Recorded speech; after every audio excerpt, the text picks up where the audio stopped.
Are you sick of counting down the days in your cubicle or your office until your next vacation? I've been there twice in my life, actually.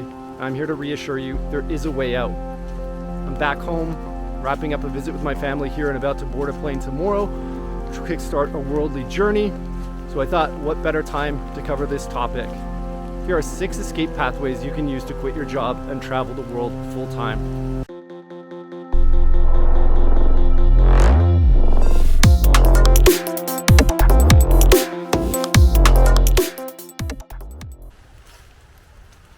So yeah, today is my last full day here in Canada. Time has flown by. It's been great being back. I've spent time with all the members of my family. I feel like I got in some real quality time, and I realize more and more as I'm away that you don't get to do that often when you're visiting like I am once per year. You know, our families aren't getting any younger. You start to think about the importance of that time and creating memories together, and yeah, that's really what drives me to come home as often as I can. And I hope work hard and be able to support my family to be able to come and visit me as well. It was a big inspiration for me in my own business journey. So I thought, hey, it's this beautiful, well, it's not so beautiful actually, it's raining, but what an atmosphere. The temperature is perfect. We're in a beautiful maple forest. Let's discuss how you can quit your job and what you can do to create this sort of location freedom that you may be after. Or at least find yourself a job that you like, where you're not dreading every day and just counting down the days until your next vacation. I love that quote from Seth Godin. He says, instead of wondering when your next vacation is, maybe you should set up a life you don't need to escape from. And of course, that's easier said than done, right? But it's totally worth it once you can achieve it, because when your life is your vacation, or at least you're interspersing little mini vacations throughout your life, things look a lot different than, you know, you have 2-3 weeks vacation per year. That time flies by, and then you're right back at your job and you're just counting down the days thinking, oh my God, 3 more months, 6 more months. For me, my story in brief, if you've never heard it before, I was a university student. I always thought I was going to be a doctor, and I was studying away to go to medical school, but it was my last year of university and everyone started asking, you know, okay, where are you applying? What are you doing? And the drive wasn't there, and every month passed, people asking more and more, and I finally was faced with the reality that, you know, the past 4 years of studies were for something that I really wasn't passionate about. I was at the beginning, but things changed. I think I developed new interests. I looked at health in a slightly different light from experience, and I didn't really believe in what I was studying, and when I faced that harsh reality, that motivation wasn't there. So I think I at least had the vision to say I needed a change in my life. I wasn't sure what it was.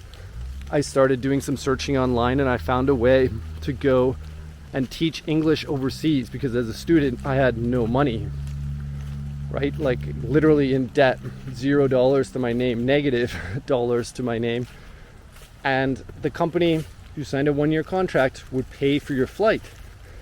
So I talked to a few friends and I decided, hey, I'm going to take this risk. I've never left the country, but I'm going to do it. I'm going to go move across the world. And looking back, that was one of the best things I ever did in my life, because I was forced to become a brand new person. I was forced to figure out who I was and what I truly wanted in life. And out of that was born a business idea that changed my life for the better and set me on a path to permanent slow travel. So we're going to cover 6 pathways. I've kind of outlined 6 ways I think you could repeat the same, or at least achieve location freedom. Some of them are more direct routes, some of them are more indirect and will take a little bit more time. But I like to think about the direct route as, yeah, it's like the shortcut, the direct route. You know, today you're in this situation you hate, and tomorrow, or say in a week or a month from now, you're on a plane and you're living the remote lifestyle, or at least you're in a new location that you like better. And I like thinking about the gradual, longer, slower process as the scenic route. And sometimes the scenic route is the better route to take because it's longer lasting, it creates more experiences, it's more rewarding in many ways. So I've taken both routes actually to achieve location freedom, and I've learned lots along the way. So let's dive in. Let's take a peek at what both of them involve. So route number one, direct route number one, which let's call these escape pathways. The first escape pathway is the remote job. So I think in the online community, entrepreneurs, etc., they like to rag a lot on 9-to-5 jobs, but as much hate as they get, I think there are some jobs that aren't half bad at all. In fact, I think they're probably the best setup for a lot of people. When you work remotely, there's no boss hovering over you. There's less paperwork. You're able to work in the place that you want to. You perhaps have greater focus because of that. There's not coworkers coming up to your desk and asking you to help them with stuff. You can actually focus on your work, and your meetings will be done remotely, etc. So that's the way to achieve location independence the fastest. Now, there are some caveats with that. It can be hard to find a remote job where they let you work in another time zone and have complete location freedom, but they are out there. I think it's definitely possible to find those. But a lot of times the remote jobs, say it's a US or a Canadian based company, they'll want you to work in the same time zone just so you can be available and respond quickly, etc. So just keep that in mind. But even with that, Latin America is the same time zone as the United States. So there's so many cool countries to go work from. I'm a permanent resident in Panama. I've spent a lot of time in Colombia, also in Peru, and I know there are a bunch of other countries in Latin America like Chile, Argentina that I really want to visit. Do we go over or under? Let's go under. And a lot of people swear by Paraguay. It's an easy residency. A lot of benefits to living there as well. Costa Rica is a fan favorite of many of the remote work crowd. So there are lots of options. And if you're looking for a remote job, a lot of people, I think, struggle with this, and they have trouble finding options. So a few places to get started. Take a look at Dynamite Jobs. I'll leave these links in the description, but Dynamite Jobs. Remotive is another great one. Just Remote, We Work Remotely, and Jobspresso. I think those are the best ones. But also even just LinkedIn. If you search their jobs, you can filter by remote, and there's lots of cool options there. So you can search by US-based companies or Canadian-based companies that offer remote positions, or it'll have remote in the title. And you can kind of start to get a feel for what's out there. So I think even just going through that process is a great learning process for, if you don't have those skills yet, okay, what do you need to be able to get there? So that is the direct route. Let's check it out. It's amazing scenery. We don't get this in Panama or Latin America, so yeah, that's beautiful. Okay, so when we're looking at the direct route, that's one way. You can definitely just get a remote job.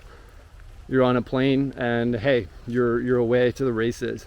The second one is the negotiated freedom. That's the second escape pathway. Negotiated freedom, what do I mean by this? Well, after the pandemic, remote work is now the mainstream. This basically all these major companies were forced to go remote, and then the workers and the business owners both found that it was advantageous to stay that way for lower costs, for better work-life balance, and a lot of remote workers demanded that it stay that way. So you can leverage this, right? If you're working in a company right now, and this is obviously for anyone who's currently in a job, and it's computer-based or it's something that could be done online, leverage the fact that other companies offer this. Perhaps start by negotiating a 4-day work week with your employer. Tim Ferriss talks a lot about this in the 4-hour work week as well, before this was ever a trend. But negotiate, work really hard on your home work day, show your boss your increased productivity, repeat that for long enough, and then negotiate, say, a hybrid work environment where you now have the option to come into the office, but maybe you're working from home 3 days a week, coming into the office twice a week, whatever it is. And then from there, continue to discuss, continue to increase your productivity from home, cite less distractions, etc.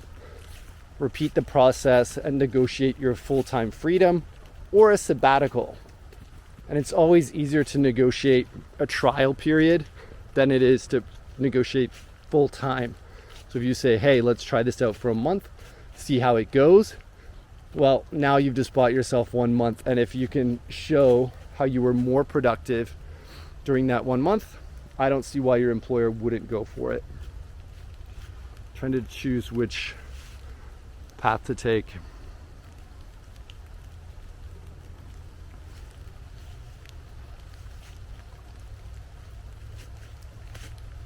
Thinking of taking this one. Let's go up here. Escape pathway number 3 is the work as you go pathway. So this is where you combine travel and work. You have a variety of different rich experiences, cultural experiences as you travel and work. So I think this is one of the categories that I fell into when I was graduating university, because you get to immerse yourself in a different culture and you make money. The perfect industries to do this in are tourism and hospitality, teaching languages like I did, setting up a working holiday visa. I think that's a classic one, especially for students in their gap year. But if you're under 30, that's an option for you. You can go work in Australia. You can tour around while you're there. I think that gets you 3 months and you can apply for another 3-month one. But in Canada, the US, it doesn't matter what country you're from, there are a bunch of partner countries that have agreements, and you can do this in a variety of different countries. So I think you can also do skill bartering, which is what a lot of backpackers or full-time travelers do when they're getting started. So maybe you offer to work in a hostel and they give you a free place to stay, for example, or something like that, where you're offering your time or your services in return for meals or room and board, etc. Or cruise ship industry, anything in the travel industry is perfect for this as well. So again, I taught English in South Korea. They paid for my ticket to get there. I earned a good income and I was able to bank money, pay off debt and student loans while I was there, and then use that as a kickstart, a launch pad to start my own business and to start traveling the world full time. So this gets you out there, gets you meeting people who think differently, gets you in a new environment, and the sky's the limit from there. Your experiences will start to compound and you can then make decisions about where you want to live. So I started in Asia. I traveled all around the Middle East, Europe. I did all of Southeast Asia. Then I did a 4-year stint in Latin America, where I was based there for half the year, and I traveled as a base from there. And now I'm a permanent resident in Panama, but I'm still traveling for the other half of the year each year. So let's go on and cover the SCENIC route, which is the longer, more experiential route to getting there. So escape pathway number 4, the side project. Entrepreneurship, it's the new job security, right? The idea is very simple. You have a stable base of income coming in through your job that allows you to be more speculative with your own side projects, right? You can take more risks when you have a stable income coming in. So start to view your 9-to-5 job or your part-time job as just that. It's stability where you can take more risks because you know you're getting another paycheck coming in 2 weeks or in a month. So this is what earned me my location independence for the second time. I was teaching English in Korea, and literally on the subway, I would go to my job, I'd be working on my business idea. When I came home, I'd be working on my business idea. I would go to the gym in the morning, and then I would work on my business idea before I went into work. And my job, I think, was from 12 to 7 every day. So I had my mornings, evenings, and weekends to always work on that. So hey, sometimes it takes longer than you think to get your business idea off the ground. Reframe having a job as an actual good thing. But I think there are a few things you look for when you're choosing. So say you're in a position where you don't have a job, but you're willing to, okay, I'll go take one because I see your point, Blake. There's a stability, a foundation of stability there that I think is a good thing. Well, when you're looking for that job, make sure it's something stable and secure, because the more stable and secure it is, the more aggressive you can be. If you're afraid you're going to lose your position or you're not getting called in for shifts, etc., it doesn't really work because your income source is not stable, it's not predictable. And then ideally, it's something intellectually unrelated to your side project, because nothing's worse than you're kind of doing the same thing all day. You're doing some of it for yourself, some of it for another person. I think it gets mentally taxing. So I think the perfect example is like a bartender. You go and talk to people at night and serve drinks, and then all day you can work on your side project. And it's a job that doesn't come home with you. A lot of jobs stress you out. You come home, you're tired, you're complaining about your boss, etc. Ideally, it's something where you go, you check in, you check out, and then the rest of the day is free. You're not getting phone calls from your coworkers, etc. Okay, escape pathway number 5, scenic route, is the sabbatical. So when you're taking the side path route or the side project pathway, you're juggling your job and a passion project or an entrepreneurial business idea.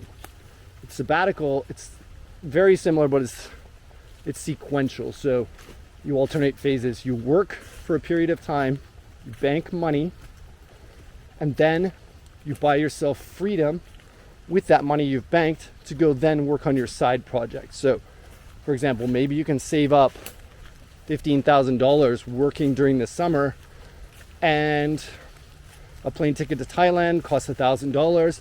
Cost of living there is $1,500. Maybe you just bought yourself like 6 months of living in Asia, or during that 6 months period, you can work as much as you want on your business idea. And the idea is that hopefully by the end of that stint, you're making enough income to sustain your lifestyle. You've given yourself that launch pad, and now you're off to the races. But no worries if not, you just go back and you repeat the process. So you go back, maybe you grind it out another 3 to 6 months to save money again, and then you repeat. And you can make massive progress by doing this, especially when you go to a low-cost country. So I love this. I personally was unable to use it in my life just because the way things went. But I guess when I first got myself location freedom and I had a new business idea, I did utilize this in some ways. I went to set up a new business, and it was a sabbatical from the other one, where I was just doing the minimum to maintain it. So I love that one. And the last escape pathway is the level up. This is what you do if none of the others fit.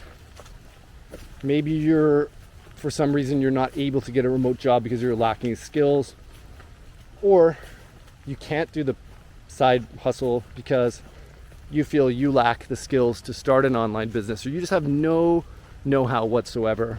Well, now you adapt and you focus on leveling up, which I think, by the way, it's totally possible for anyone to start a business, even if it's just a service business where you're knocking on doors and cutting people's grass in the summer or washing windows or whatever it is.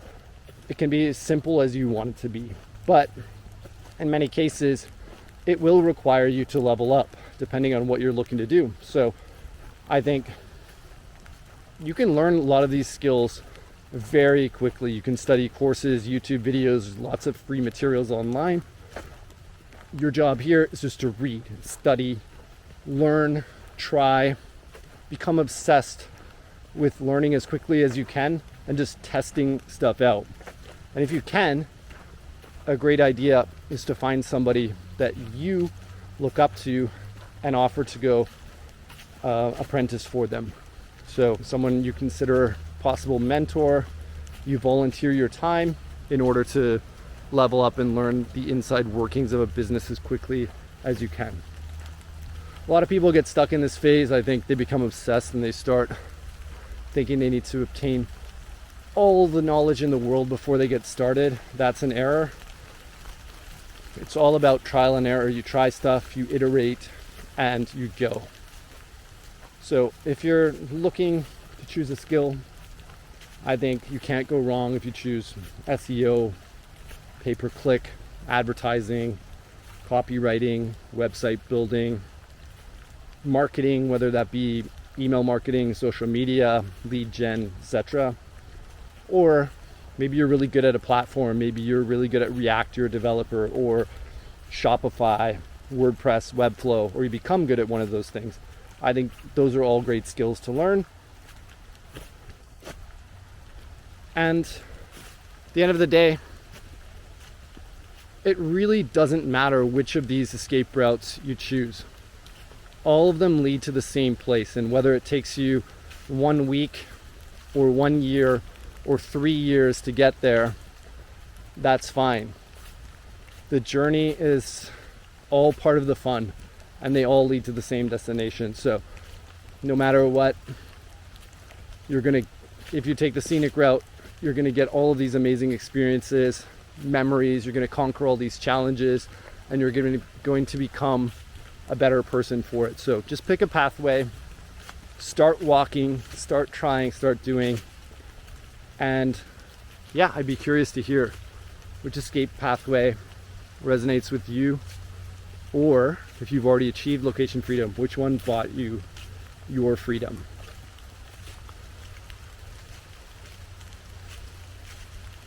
Just gonna walk here for another minute, enjoy the sound of the rain, and then I'll say goodbye. I'm heading out tomorrow, so I'll catch up with you all soon from Eastern Europe.